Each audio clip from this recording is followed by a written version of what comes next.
Hi everyone. Well, not one of the brighter weeks in American history, shall we say.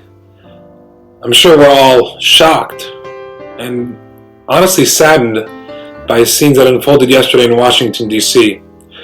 And it got me thinking, why are we more saddened than usual? I did not feel the same way when I saw images of honest businesses being looted and burned in Brooklyn, in New York, and in other cities throughout the U.S. when there was rioting earlier in the summer.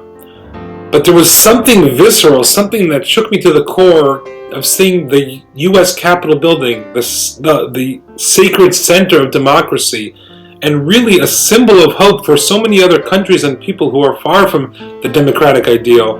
It really actually made me sad. And I was talking to some of my friends in the U.S. and they said they were saddened. And while they were perhaps somewhat saddened by earlier looting and rioting, this actually struck a chord within them.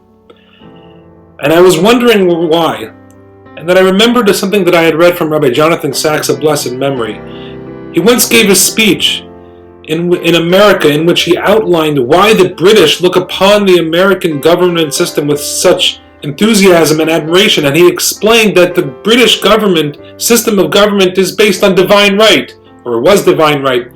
Kings and queens, the monarchy, thought that they were ordained by God himself to serve, and whatever they said went, period. End of story. But the American experiment began in 1776 based on Judeo-Christian values. The founders were men of the Bible. Not that they necessarily followed it to the letter of the law, but they were religious people. They were spiritual people who understood that the collective bind of this great, messy American experiment is only something of a higher power, of a higher order. And so while we may desire the separation of church and state and think that that's the best for the people, the truth is that the only way to have a country for the people, by the people, is if they all share this collective, united bond of recognizing that there's some sort of higher power that controls them and guides them and loves them. And so that sacred idea is perhaps represented by the Capitol, in which people who believe that they're represented by the people in search of a greater service make laws, pass bills, refine the country. But when that sacred heart is stolen and knocked away, that really is cause for sadness. And so our only hope is that America will recover. I'm sure it will. We take a lesson from this and realize that what binds us is ultimately stronger than what divides us.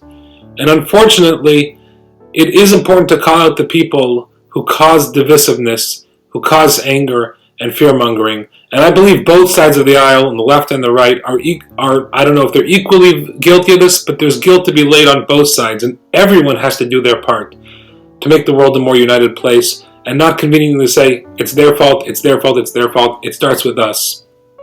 And that's truly the lesson of Moshe, the Moses, our leader, who we're introduced to in the book of Exodus, which we're starting to read in the Torah.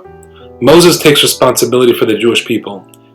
He accepts it. It's hard for him. He tries to shrug it off. And the Almighty says, you've got to do it. And he says, I'm going to do it.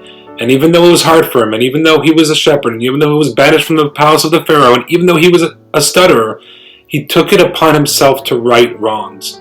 That is the mark of a Jew. Let's try to heal, let's try to build. God forbid, let's not divide. And let's carry messages of hope and peace into our Shabbat and to our everyday lives and all of our occurrences. Shabbat Shalom.